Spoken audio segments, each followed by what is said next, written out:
Assalamualaikum warahmatullahi wabarakatuh. Perkenalkan, nama saya Rahmat Taufik RL Bau. Saya adalah dosen di program studi Sistem Informasi jurusan Teknik Informatika Universitas Negeri Gorontalo.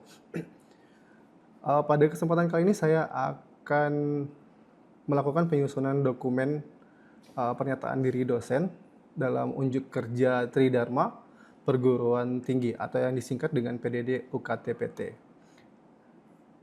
Hal ini karena saya sedang mengikuti sertifikasi dosen gelombang 1 yang diselenggarakan oleh Kemendikti-Saintek tahun 2025. Adapun mata kuliah yang akan saya bawakan pada hari ini yaitu adalah mata kuliah Sistem Basis Data dengan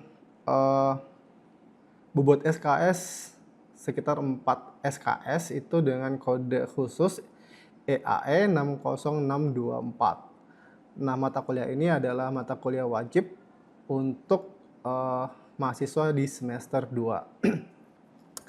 Adapun deskripsi daripada mata kuliah ini yaitu mahasiswa akan mempelajari cara memodelkan data, kemudian merancang basis data, dan melakukan normalisasi serta menggunakan bahasa query seperti bahasa SQL. Mata kuliah ini akan diselenggarakan secara sinkronus dan asinkronus. Nah, untuk metode pembelajarannya sendiri itu ada beberapa metode. Yang pertama ada ceramah interaktif di dalam kelas, kemudian yang kedua itu ada diskusi kelompok, kemudian yang ketiga ada project based learning. Nah, untuk CPL-nya sendiri itu kita bagi atas 4 CPL. Yang pertama itu adalah mampu merencanakan, melaksanakan, dan mengevaluasi pembelajaran dalam bidang pendidikan dan teknologi informasi. Kemudian CPL berikutnya yaitu CPL 4, yaitu mampu menerapkan manajemen teknologi informasi pada produk teknologi informasi. Selanjutnya CPL 8, mampu memahami dan mengembangkan desain antarmuka pada produk teknologi informasi. Dan CPL terakhir yaitu CPL 11, mampu menguasai dan membangun algoritma dan pemrograman ke dalam desain produk teknologi informasi. Nah, untuk CPMK-nya sendiri itu kita bagi atas 5 CPMK. Yang pertama, dengan adanya mata kuliah ini, mahasiswa diharapkan mampu menjelaskan konsep daripada basis data. Nah, ini tertuang pada CPMK 1. Kemudian CPMK 2 itu mahasiswa diharapkan dapat menerapkan konsep model data dengan menggunakan model entity relational atau yang disebut dengan ERD. Kemudian ada CPMK 3, itu mahasiswa diharapkan dapat menjelaskan dan menerapkan konsep dalam DBMS. CPMK 4 ada mahasiswa dapat merancang basis data melalui tahapan normalisasi, dan CPMK yang terakhir yaitu mahasiswa dapat merancang dan memanipulasi data dengan menggunakan SQL.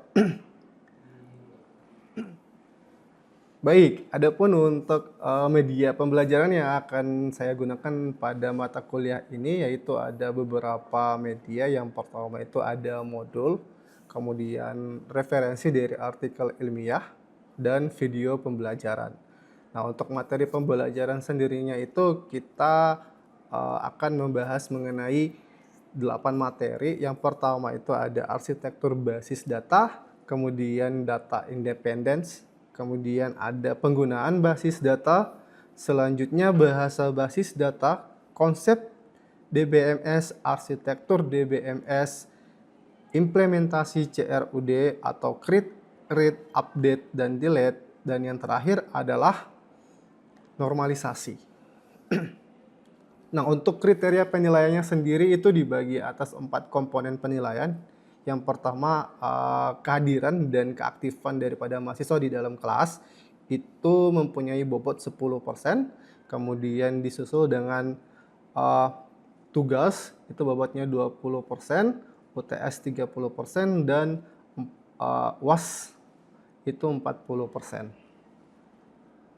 Assalamualaikum warahmatullahi wabarakatuh. Ya, untuk hari ini kita ketemu lagi di mata kuliah database. Sehat semua? Alhamdulillah, sehat. Ada yang sementara patah hati? Tidak ada? Aman ya? Aman kan? Oke. Ada yang tidak hadir? Cutting, hadir semua ya? Oke, aman. Berarti untuk pelajaran pertemuan kita kali ini, saya harap bisa sekondusif pertemuan kita minggu kemarin, sehingga nanti apa yang akan saya sampaikan hari ini bisa kalian terima dengan baik. Oke, sebelum kita mulai, mari kita berdoa dengan menurut kepercayaan dan keyakinan masing-masing. Berdoa, mulai.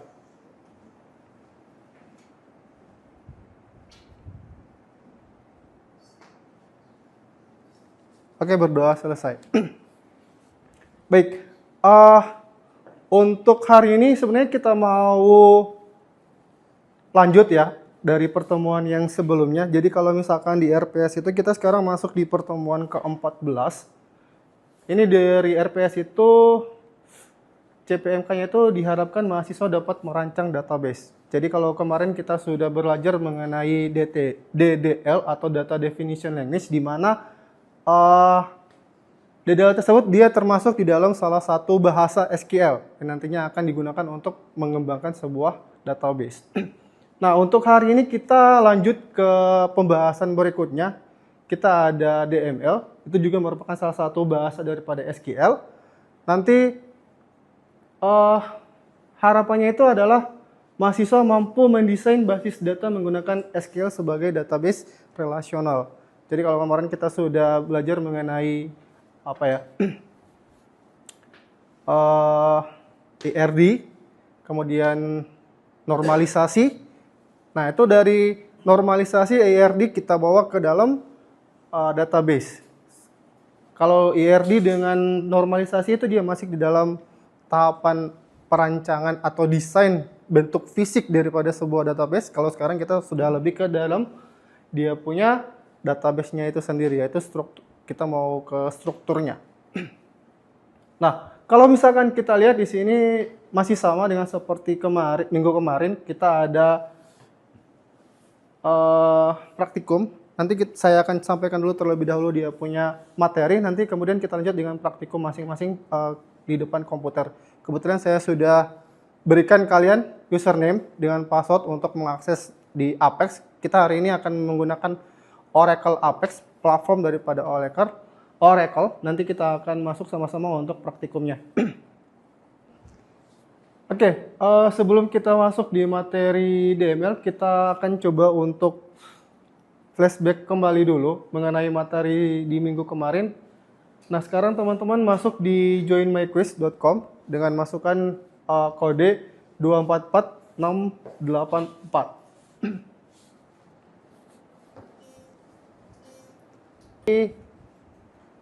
Sekarang.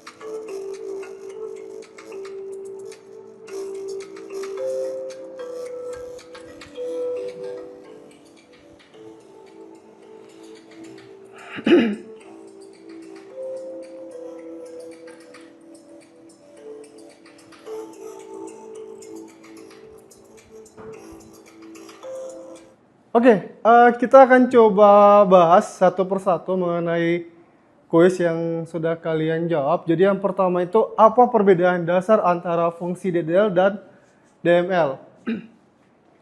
Oke, jadi di sini pertanyaannya tricky ya. Jadi Anda harus memilih dua jawaban yang benar.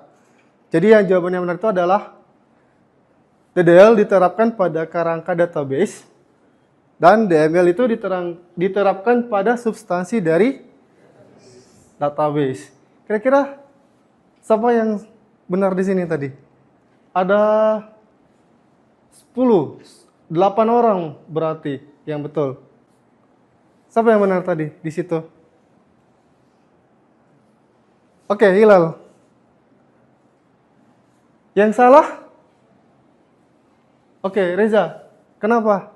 Salahnya di mana? Saya pikir Pak, DDL itu penerapannya pada kerangka database kan? Iya, saya pikir DDL itu penerapannya pada substansi database. Sedangkan DDL, menurut saya dia ditetapkan pada kerangka database. Itu jawaban saya. Terbalik berarti. Kalau DDL dia di substansi, kalau DML di kerangka. Oke. Ya, jadi itu jawaban yang kurang tepat. Kalau misalkan DDL itu kita akan menerapkannya itu pada kerangka. Yang dimaksud dari kerangka di sini dia adalah kalau misalkan kita punya sebuah database, maka kita harus punya kerangkanya. Jadi DML itu dia akan diterapkan kepada si substansinya atau isi daripada tabel tersebut. Jadi kalau misalkan kita mau ubah si 001-nya ternyata bukan si Fulan. Ternyata namanya adalah Fulana. Maka di sini yang berfungsi sebagai pemeran di sini adalah si DML-nya, bukan si DDL-nya. Jadi seperti itu. Itu perbedaan dasar antara DDL sama DML. Kalau misalkan DDL atau Data Definition Language itu dia diterapkan di bagian kerangkanya atau istilahnya itu adalah struktur daripada sebuah tabel. Tapi kalau misalkan DML itu dia lebih kepada substansi atau isi daripada tabel tersebut. Itu perbedaan dasar antara DDL dan DML. Oke, lanjut. Mana yang bukan termasuk bahasa SQL? Oke. 3 orang menjawab salah. Siapa yang 3 orang? Oke, kira-kira kenapa menjawab DQL? Karena saya pikir DQL itu bukan masuk dalam bahasa SQL, Pak. Karena saya baru mendengar data query language. Oke, baru mendengar data query language. Oke, memang kalau misalkan kita secara awam ya, maksudnya baru mengenal database, kita juga belum mendengar yang namanya DQL. Tapi kalau misalkan secara query, itu sebenarnya kalian sudah pernah mendengar ya. Jadi nanti akan ada yang namanya komen atau klausa yang namanya select. Nah, select ini dia adalah merupakan bagian daripada DQL atau Data Query Language. Select ini dia adalah untuk menampilkan keseluruhan daripada data yang berada di dalam database atau tabel-tabel tertentu. Ini kalau misalnya kita mau panggil, saya mau tampilkan siapa nama dari si 001. Jadi misalkan kita panggil select name, misalkan name dari misalkan mahasiswa, where nama sama dengan Fulana. Jadi seperti ini. Ini contoh daripada DQL. Nanti kita akan masuk ke sini. Tapi DQL itu ada. Dia termasuk salah satu daripada bahasa daripada SQL. Oke, terakhir. Mana yang bukan termasuk dalam komen DML? Hampir semua. Kurang 1 orang yang menjawab salah. Siapa yang menjawab salah? Oh ya, kenapa jawabnya delete, update kenapa? Sebelumnya Pak, saya belum terlalu paham terkait DML ini Pak. Jadi saya agak susah menemukan jawabannya. Jadi saya jawab update tergantung insting Pak. Oh, tergantung insting. Oke, tapi kan kita kan kemarin sudah belajar DDL kan? Iya. Komen-komen dalam DDL itu apa-apa saja misalkan. Ada create, ada alter, ada drop, ada truncate. Atau apa? Ya, jadi kalau misalkan kita lihat di sini ada alter atau update. Jadi pilihannya antara alter dan update. Nah, kalau misalkan alter ini digunakan untuk di DDL. Jadi alter itu dia termasuk di DDL, bukan DML. Jadi kalau misalkan update sama alter ini sebenarnya fungsinya sama. Cuman kembali lagi ke tadi pertanyaan yang pertama, dia diterapkannya di mananya? Di kerangkanya atau di datanya? Kalau misalkan alter, itu dia lebih kepada misalkan kita mau tambah kolom. Misalkan kita mau bilang di sini ada tambahan kolom alamat misalkan. Si fulan ini dia tinggalnya di mana? Maka kita akan menggunakan yang namanya fungsi daripada alter atau komen daripada alter, bukan update. Sehingga nanti kita akan bisa lihat dia alter, add, kolom, dan seterusnya. Sehingga akhirnya nanti di dalam database-nya atau di dalam tabelnya akan ketambahan satu kolom. Jadi dia lebih kepada strukturnya, lebih kepada kerangka daripada sebuah database atau dari sebuah tabel. Oke, sampai sini boleh untuk pengantarnya dulu? Boleh ya, paham ya? Jadi kalau misalkan sudah jelas antara perbedaan DDL sama DML. Nah, untuk materi selanjutnya kita akan masuk di bagian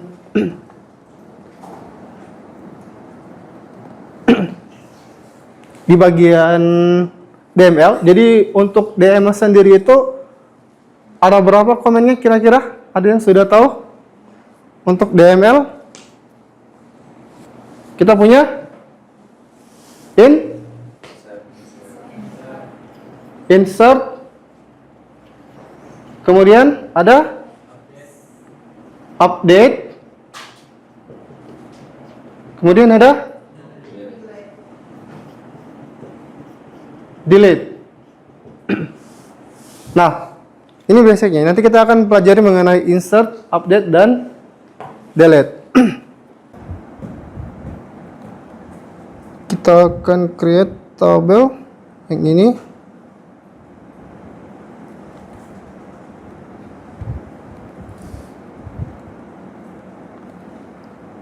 Kita bilang saja dia salin from depth. Kita run. Oke, tabel create. Jadi nanti akan ada description-nya. Kita lihat describe.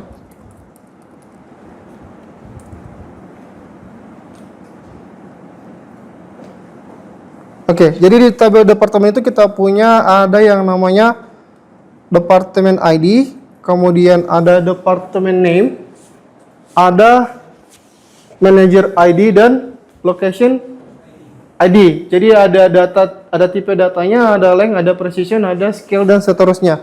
Kita mau coba tambahkan data di dalam tabel ini dengan menggunakan komen insert. Nah, di sini kita mau coba insert into department.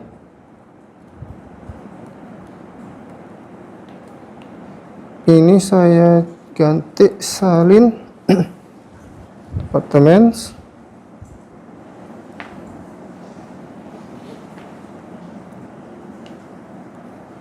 Kita coba run. Oke, di sini ada keterangan one row insert. Artinya di dalam tabel tersebut sudah berhasil ditambahkan satu baris daripada data yang tadi kita gunakan dengan bahasa DML. Nah, cuman sebelumnya yang penting di sini yang perlu kalian pahami adalah bagaimana caranya untuk menggunakan komen insert tersebut. Jadi di sini kita ada insert into, copy department ID, bla bla bla, values-nya, bla bla bla. Nah, kalau misalkan kita lihat di sini berarti dia punya format itu sebenarnya adalah insert into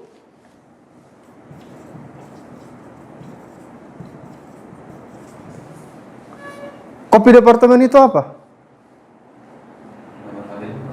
Nama tabelnya. Jadi di sini nama tabel, kemudian yang di dalam kurung ini ada yang tahu apa? Department ID sampai location ID. Ini dia punya kolom. Itu nama kolomnya. Jadi kalau misalkan di sini kita punya ada department ID, ada department name, manager ID, location ID. Jadi pada saat setelah insert into nama tabel, maka kita buka kurung, kemudian kita masukkan nama kolomnya. Jadi kalau misalkan nama kolomnya ada 4, kita punya 4 kolom di dalam sebuah tabel, maka kita harus tuliskan keempat-empatnya. Kalau kita punya 5, tuliskan kelima-limanya, dan seterusnya. Maka di sini kita bilang ada kolom 1, kolom 2, dan kolom N. N itu kita ibaratkan sebagai dan seterusnya. Kalau misalkan ada 2, kolomnya ada 3, maka kolom 3, dan seterusnya. Nah, setelah ini ada values. Nah, di dalam values-nya ini yang perlu teman-teman perhatikan adalah pada saat insert value-nya. Di sini ada yang berbeda tidak dari keempatnya? Kira-kira dari keempat value-nya. Ada 200, ada human resource, ada 205, ada 1500. Kira-kira apa yang berbeda di situ? Kita bisa tahu dari mana tipe datanya? Lihat dari data yang dimasukkan. Tapi secara kasat mata ada tidak pembeda antara tipe datanya? Di mana? Di bagian human resource dia pakai tanda kutip.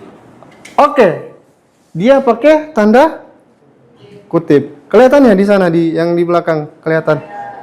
Oke, di sini kita ada lihat ada tanda kutipnya. Kalau misalkan kita pakai tanda kutip, berarti dia tipe datanya adalah string atau karakter, berbentuk karakter.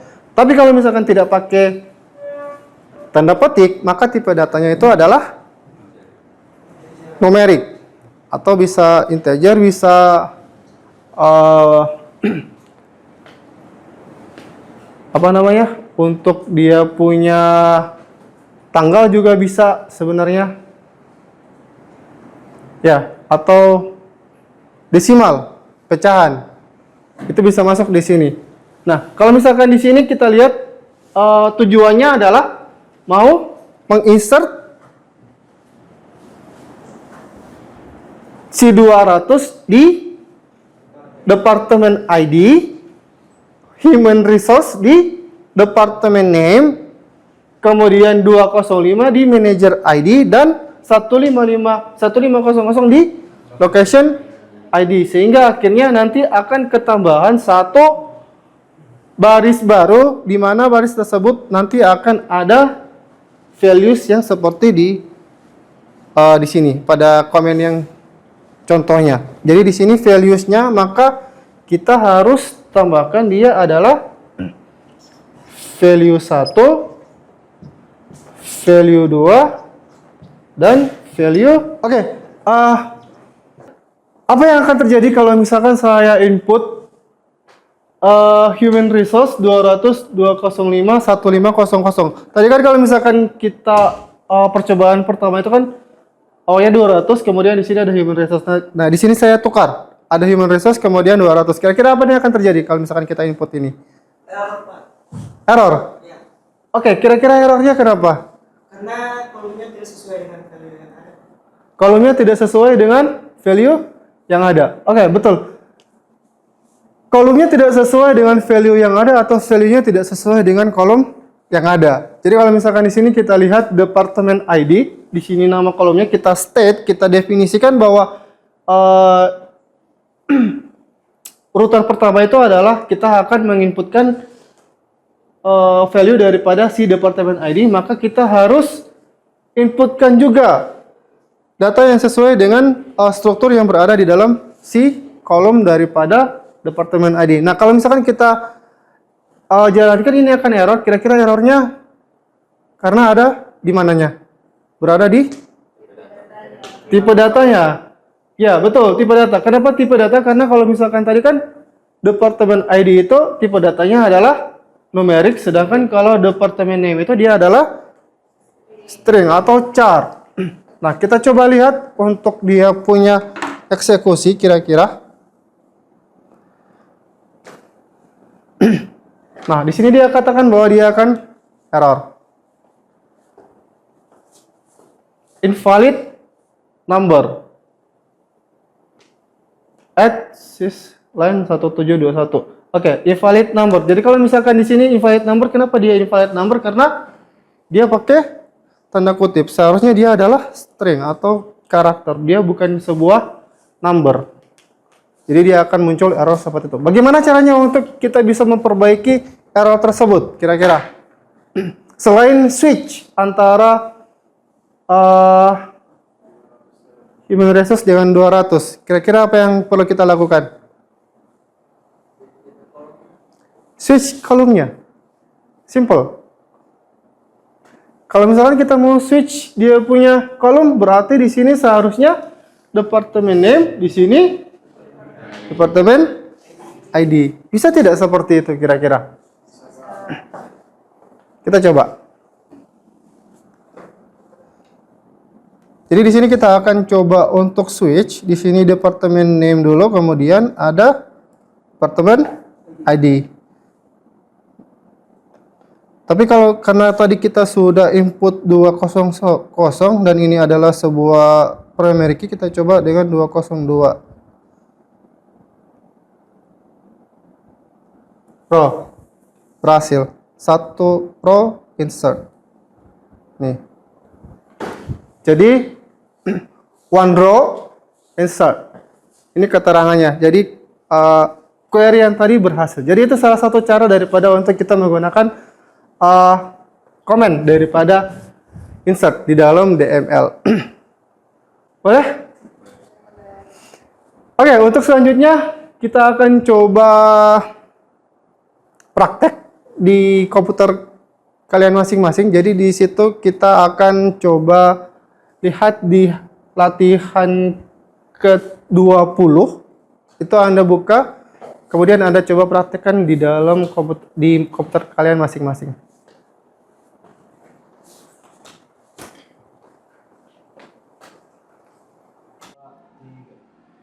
Ya, demikian pemaparan video pembelajaran saya untuk penyusunan dokumen pernyataan diri sertifikasi dosen tahun 2025. Atas kesempatan yang diberikan, saya ucapkan terima kasih. Wassalamualaikum warahmatullahi wabarakatuh.